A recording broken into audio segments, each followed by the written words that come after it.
selamat siang Bu Ros dan teman-teman. Perkenalkan, saya Sarah Ivana Mardianto dengan NRP 16130170003. Halo teman-teman semua, perkenalkan nama saya Lica Lucia, NRP 1613018019. Nama saya Sinar Lim, NRP 1613018010. Hari ini kelompok kami akan mempresentasikan pendidikan multikultural anak usia dini. Indonesia merupakan salah satu negara yang memiliki beragam jenis masyarakat dan budaya, seperti sara, suku, agama, ras, dan antar golongan, status sosial, bentuk fisik tubuh, maupun adat istiadat. Keberagaman ini sering disebut sebagai multikultural. Multikultural sudah ada sejak dahulu dan menjadi bagian terpenting dalam kehidupan berbangsa dan bernegara. Adanya multikultural membuat masyarakat harus mampu bersikap menghormati, menghargai, dan toleransi, sehingga dapat mengurangi terjadinya konflik. Dalam pembentukan sikap-sikap tersebut, diperlukan sebuah pendidikan, yaitu pendidikan multikultural. Pendidikan multikultural mengenalkan keberagaman dan membentuk sikap positif. Pendidikan multikultural juga dapat dilakukan pada anak usia dini, yaitu anak yang berusia 0 sampai 6 tahun. Dikenalkannya melalui cara mengenalkan keberagaman dan cara menyikapi keberagaman. Dengan mengenalkan keberagaman pada anak, maka anak dapat mengenal lingkungannya dengan baik, sehingga bakat dan potensi anak akan berkembang secara optimal. Selanjutnya, beberapa pokok pembahasan atau isi materi yang akan dipaparkan oleh kelompok kami. Terdapat 4 pokok pembahasan atau isi materi, yaitu yang pertama, pengertian pendidikan multikultural anak usia dini. Yang kedua, manfaat pendidikan multikultural anak usia dini. Dan yang ketiga, peran pendidik dalam pendidikan multikultural anak usia dini. Lalu yang keempat, yang terakhir, adalah strategi pembelajaran dalam pendidikan anak usia dini. Baiklah teman-teman, saya akan menjelaskan tentang pengertian pendidikan multikultural bagi anak usia dini. Pendidikan multikultural merupakan upaya menanamkan perilaku toleransi terhadap perbedaan agama, ras, suku, budaya, adat istiadat, bahasa, bentuk fisik tubuh, dan lain-lain di kalangan peserta didik untuk menyiapkan anak dalam kehidupan bermasyarakat kelak. Artinya di sini adalah dengan adanya pendidikan multikultural, anak dapat mempersiapkan dirinya untuk dapat menerima dan mengenal perbedaan yang ada dalam lingkungannya. Nah, di sini juga ada pengertian multikultural menurut Rilanto dalam Sitorus 2019 di halaman 3. Lingkungan dalam keragaman hidup dan budaya merupakan pendukung bagi pertumbuhan dan perkembangan anak, sehingga dapat menjadi tempat yang baik bagi anak. Untuk itu, pengenalan keberagaman dalam pendidikan multikultural adalah salah satu upaya dalam menyelamatkan dan meningkatkan kualitas hidup anak, sehingga anak dapat tumbuh dan berkembang menjadi generasi yang berkualitas pula. Selanjutnya di sini ada sudut pandang pendidikan multikultural yang saling berkaitan menurut James Banks dalam Sitorus 2017 halaman 6 sampai 7. Yang pertama adalah content integration, yaitu pendidik mengintegrasikan atau menggabungkan berbagai budaya dan ciri khas suatu kelompok ke dalam mata pelajaran. Artinya di sini pendidik menggabungkan berbagai ciri khas budaya tersebut seperti budaya Jawa, Sumatera misalnya, dari segi bahasanya, pakaiannya, dan berbagai makanannya. Nah, yang kedua adalah the knowledge construction process, yaitu pendidik memahami peserta didik dalam cara mengimplikasikan budaya ke dalam suatu mata pelajaran. Jadi di sini dengan cara ini guru dapat memberikan pemahaman budaya pada anak melalui kegiatan pembelajarannya. Kemudian yang ketiga ada unequality pedagogi, yaitu pendidik menyesuaikan metode pengajarannya berdasarkan cara belajar anak belajar peserta didik yang beragam dalam rangka memfasilitasi prestasi peserta didik. Nah, di sini juga guru dapat menyesuaikan kegiatan pembelajaran yang sesuai dengan kemampuan anak sehingga peserta didik dapat meningkatkan kualitas belajarnya. Dan yang keempat ada produce reduction, yaitu pendidik mengidentifikasi atau mengetahui karakteristik ras peserta didik dan menentukan metode pembelajarannya. Jadi sini guru juga menyesuaikan metode pembelajaran yang dapat dipahami oleh anaknya sesuai dengan budaya yang dimiliki oleh anaknya. Untuk pengertian pendidikan multikultural bagi anak usia dini sendiri, yaitu pendidikan juga menyelenggarakan pendidikan multikultural, yaitu membantu pendidik anak usia dini untuk mengenal beragam latar belakang anak secara komprehensif atau menyeluruh. Dan yang kedua, pendidik multikultural dalam konteks pendidikan anak usia dini. Maka pendidikan dapat mengembangkan strategi pembelajaran yang adil bagi anak tanpa memandang latar belakang budaya, personal, etnis, gender maupun latar belakang sosial ekonomi mereka. Tujuan penyelenggaraan pendidikan multikultural dalam pendidikan anak usia dini agar pendidik dan anak dapat hidup berdampingan dengan beragam secara produktif dalam dunia yang memang multikultural. Dan keempat, dengan mengenal keberagaman di lingkungannya, maka anak usia dini mampu mengenal lingkungannya dengan baik sehingga mampu mengoptimalisasi aspek perkembangan dan mengetahui semua potensi yang dimiliki anak. Pendidikan multikultural anak usia dini juga adalah proses pendidikan yang ditujukan bagi anak usia dini untuk mengenal berbagai keragaman seperti budaya, gender, ras, personal, agama maupun adat istiadat secara sederhana sehingga mempersiapkan anak untuk dapat bertumbuh dan berkembang dalam keragaman yang ada. Selanjutnya ada manfaat pendidikan multikultural bagi anak usia dini. Yang pertama adalah terbentuknya pemahaman tentang keberagaman. Nah, di sini anak dapat mengenal berbagai agama, perbedaan agama Kristen, Katolik, Hindu, Islam, dan sebagainya. Nah, walaupun anak dapat melihat perbedaan dan mengetahui perbedaan agama, namun anak tetap bergaul dengan teman sebayanya yang memiliki kepercayaan yang berbeda-beda. Serta anak usia dini juga dapat menciptakan rasa damai dan kesejahteraan dalam lingkungannya. Kemudian untuk yang kedua, dapat menghargai keragaman bahasa. Artinya, anak dapat memahami perbedaan dialek bahasa yang diungkapkan oleh orang lain. Dengan mengenal keragaman bahasa, maka peserta didik dapat menghargai setiap ciri khas bahasa masing-masing teman sebayanya. Yang ketiga, dapat menghargai perbedaan gender. Artinya, anak dapat mengenal antara perempuan, laki-laki, perbedaan sifat, perilaku, dan tingkah laku. Nah, anak dapat tetap menjalin interaksi dengan teman sebayanya walaupun mereka memiliki perbedaan gender antara perempuan dan laki-laki. Membangun sikap kepedulian. Peserta didik dapat membangun sikap kepedulian kritis terhadap segala bentuk keadilan sosial.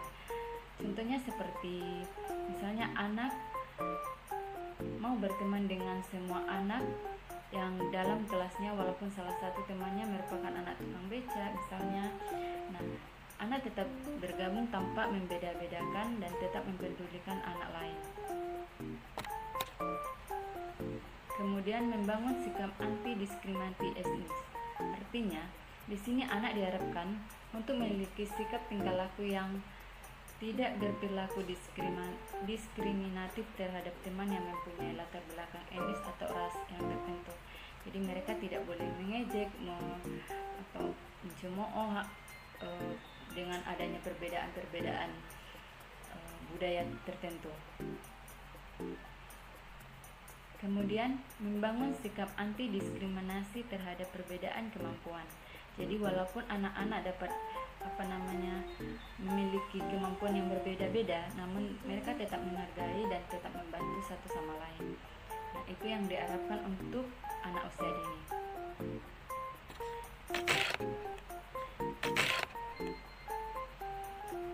Kemudian, membangun sikap anti diskriminasi umur.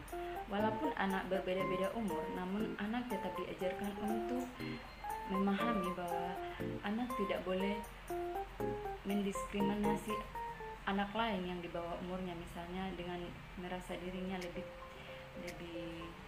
tua dari anak di bawahnya, dia akan memukul atau mencemooh. Namun anak harus dibangun rasa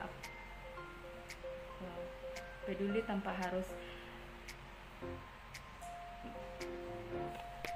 peduli dan saling menghormati, memahami perbedaan umur yang di sekitarnya. Baik teman-teman, selanjutnya adalah pembahasan peran pendidik dalam pendidikan multikultural anak usia dini. Peran pendidik. Peran pendidik yang pertama adalah sebagai pendamping, yaitu memberikan bimbingan kepada anak agar tumbuh dan berkembang sesuai nilai-nilai dasar negara Indonesia, yaitu Pancasila. Isi dari Pancasila sendiri sudah mencakup berbagai keberagaman yang ada di Indonesia. Dalam hal ini, anak dapat melakukan berbagai aktivitas dengan mengamalkan nilai-nilai yang terkandung dari Pancasila. Contohnya, saat anak berdoa sebelum makan, sesuai ajaran agamanya, maka anak telah mengamalkan sila pertama Pancasila. Yang kedua, pendidik sebagai pengembang kurikulum. Dalam hal ini, pendidik diharuskan untuk mampu menerapkan dan mengembangkan kurikulum sesuai kebutuhan anak. Penerapan pengembangan kurikulum yang dilakukan oleh pendidik antara lain merancang kegiatan dan menyesuaikannya dengan keadaan maupun kebutuhan setiap anak. Contoh hal yang dapat dilakukan pendidik adalah pendidik menggunakan alat peraga rumah ibadah untuk mengenalkan semua agama yang ada di Indonesia kepada anak. Dalam hal ini, pendidik tidak diperbolehkan untuk mengunggulkan salah satu agama yang anak anut di kelas. Jadi, semuanya harus dikenalkan oleh anak. Kemudian yang ketiga adalah pendidik sebagai komunikator. Pendidik harus mampu menciptakan komunikasi yang hangat dan akrab kepada anak untuk memperoleh informasi tentang anak. Pendidik dapat memulai komunikasi kepada anak dengan memperhatikan keadaan dan karakteristik anak. Dengan berfokus pada karakteristik anak saat berkomunikasi, maka juga mengoptimalkan proses perkembangan, proses pembelajaran dengan baik. Contoh pendidik sebagai komunikator adalah saat pendidik mengetahui bagaimana cara berkomunikasi dengan anak yang memiliki kesulitan dalam menjalin persahabatan. Secara sederhana, pendidik menjelaskan kepada anak bahwa anak tersebut dapat menjalin persahabatan dengan semua temannya yang ada di kelas, tanpa melihat perbedaan yang dimiliki oleh teman-temannya. Peran pendidik selanjutnya adalah pendidik sebagai motivator. Pendidik berperan untuk memberikan semangat kepada anak agar mampu menghargai perbedaan yang ada, serta bangga terhadap keberagaman budaya di Indonesia. Contoh penerapan peran ini adalah pendidik mendukung anak untuk mengikuti kegiatan ekstrakurikuler menari. Saat menari, anak-anak akan mempelajari bagaimana perbedaan tarian yang ada di wilayah Indonesia. Kemudian, guru juga mengikutkan anak-anak lomba tari. Dengan mengikutkan anak-anak lomba tari, diharapkan anak dapat bangga terhadap keberagaman budaya yang ada, yaitu tarian. Anak-anak menunjukkan apa saja tarian yang sudah dipelajarinya kepada orang lain. Kemudian yang kelima adalah pendidik sebagai role model. Dalam bersikap dan berperilaku, pendidik sebaiknya menunjukkan keteladanan dalam menghargai keberagaman latar belakang anak. Contoh penerapan yang dilakukan pendidik adalah pendidik mengajar setiap anak tanpa membedakan bentuk fisik anak, status sosial anak, ataupun kemampuan anak. Melainkan, pendidik harus menerima setiap anak dengan menunjukkan rasa kasih sayangnya kepada anak. Dengan menunjukkan sikap tersebut, maka anak akan meniru sikap pendidik. Contohnya, saat bersosialisasi, anak-anak mau berteman dengan semua anak tanpa membeda-bedakannya. Ini saya akan menjelaskan mengenai strategi pembelajaran dalam pendidikan multikultural anak usia dini. 4 strategi pembelajaran dalam pendidikan multikultural bagi anak usia dini menurut Morrison. Yang pertama, mendorong kesadaran budaya kepada pendidik anak usia dini. Pendidik sangat penting untuk mendorong kesadaran budaya pada anak. Yang kedua, menggunakan bahan pembelajaran yang sesuai. Yang ketiga, mengajar sesuai gaya belajar dan kecerdasan anak-anak. Keempat, mendorong keterlibatan keluarga dan masyarakat. Mendorong kesadaran budaya kepada pendidik anak usia dini sangat penting untuk mendorong kesadaran budaya pada anak. Yang pertama, memahami bahwa semua anak itu unik dan setiap anak itu memiliki bakat yang khusus. Kita sebagai pendidik harus mampu melihat keunikan anak dan bakat yang khusus anak, seperti keterampilan, gaya belajar, dan kemampuan dalam berinteraksi dengan orang lain. Dalam hal ini, anak-anak akan merasa nyaman dan mampu menjadi diri sendiri. Seketika, kita selalu diajarkan untuk menghargai berbagai keunikan dan perbedaan. Yang kedua, memahami, menghargai, dan menghormati latar belakang peserta didik. Kita sebagai pendidik harus mampu berinteraksi dengan masyarakat dan keluarga dari peserta didik dengan cara mengunjungi keluarga dan lingkungan masyarakat secara langsung. Nah, dari kunjungan tersebut, pendidik banyak belajar mengenai budaya dan agama, serta memahami cara hidup mengenai budaya dan agama, serta mengetahui cara hidup yang diterapkan di lingkungan masyarakat dan keluarga tersebut. Yang ketiga, menggunakan situasi asli saat pembelajaran dan proses pemahaman kepada anak. Pemahaman budaya kepada anak dapat dilakukan dengan berbagai cara, dengan mengadakan field trip ke lingkungan daerah setempat yang memiliki keragaman budaya yang dikenalkan untuk anak-anak. Nah, dengan demikian, maka pendidik harus memberikan kesempatan secara langsung kepada anak untuk memahami dan mengamati dengan detail keragaman budaya yang ada di lingkungan masyarakat tersebut. Nah, apabila tidak bisa berkunjung secara langsung ke tempat pengenalan budaya, dapat menggantikan dengan melibatkan anak-anak dalam kegiatan menulis, membaca, dan bermain drama yang sesuai dengan tema yang ingin dikenalkan. Yang keempat, menggunakan kegiatan penilaian yang sah. Nah, untuk menilai pembelajaran dan perkembangan anak secara penuh dalam pendidikan multikultural dapat menggunakan penilaian portofolio, observasi, daftar cek, maupun rating skill. Nah, sebelum instrumen penilaian digunakan, instrumen tersebut harus divalidasi oleh pihak sekolah sehingga sah untuk digunakan. Contohnya, pengenalan pakaian adat Jawa kepada anak. Nah, penilaian yang dilakukan adalah menanyakan kepada anak mengenai apa saja yang membuat pakaian adat Jawa terlihat menarik. Yang kelima, memasukkan budaya ke dalam rencana pembelajaran dan pengajaran. Dalam memasukkan budaya ke rencana pembelajaran melalui semua bidang aspek perkembangan anak, maka diharapkan selain mengoptimalkan perkembangannya, anak juga dapat mengenal keberagaman budaya yang ada. Contohnya dalam aspek seni. Nah, di situ kita bisa mengenalkan kepada anak mengenai alat permainan, alat musik tradisional seperti angklung.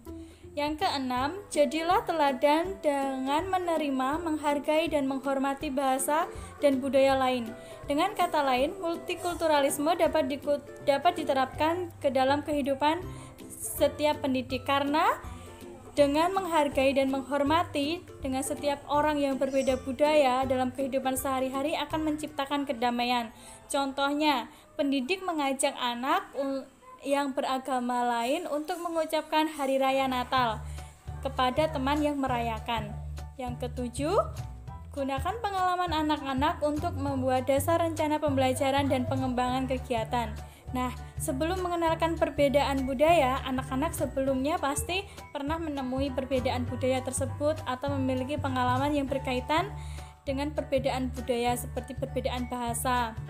Nah, dalam hal ini, pendidik menggunakan pengalaman tersebut sebagai contoh dalam mengenalkan berbagai budaya yang ada. Contohnya, pelaksanaannya, pendidik menjelaskan bahwa selain menggunakan bahasa Indonesia, beberapa teman di kelas juga ada yang menggunakan bahasa Jawa dan bahasa Madura. Nah, sebelumnya itu anak pernah mendengarkan temannya berbicara menggunakan bahasa Jawa atau bahasa Madura. Yang kedelapan, percaya dan bangga terhadap budaya yang dimiliki. Nah, pendidik itu berusaha untuk mendukung setiap budaya yang telah dikenalkan kepada anak dengan cara menunjukkan nilai positif dari budaya tersebut. Nah, dalam hal ini pendidik juga memberikan kesan kepada anak untuk bangga terhadap budaya yang dimilikinya. Contohnya, anak memainkan angklung dan anak itu menjadi bangga terhadap angklung yang sudah dimainkan. Menggunakan bahan pembelajaran yang sesuai. Kita sebagai seorang pendidik perlu mempertimbangkan dengan baik dalam pemilihan bahan pembelajaran yang sesuai untuk mendukung pendidikan multikultural bagi anak usia dini. Nah, di sini ada beberapa penggunaan bahan pembelajaran yang dapat mencapai tujuan dari pelaksanaan pendidikan multikultural. Yang pertama, karya sastra multikultural. Nah, seorang pendidik memilih karya sastra yang menekankan persamaan dan perbedaan mengenai kebudayaan sehingga peserta didik mampu memahami suatu budaya secara menyeluruh. Yang kedua, tema. Pendidik anak usia dini memilih dan mengajarkan sesuai dengan tema-tema yang mengenalkan kebudayaan seperti tema diriku, tanah airku, ataupun lingkunganku. Dengan pemilihan tema tersebut, maka membantu memperkuat pemahaman anak-anak tentang keragaman budaya dan perbedaan yang ada serta mempermudah pendidik dalam merancang kegiatan bagi anak. Yang ketiga, pencapaian kemampuan individu.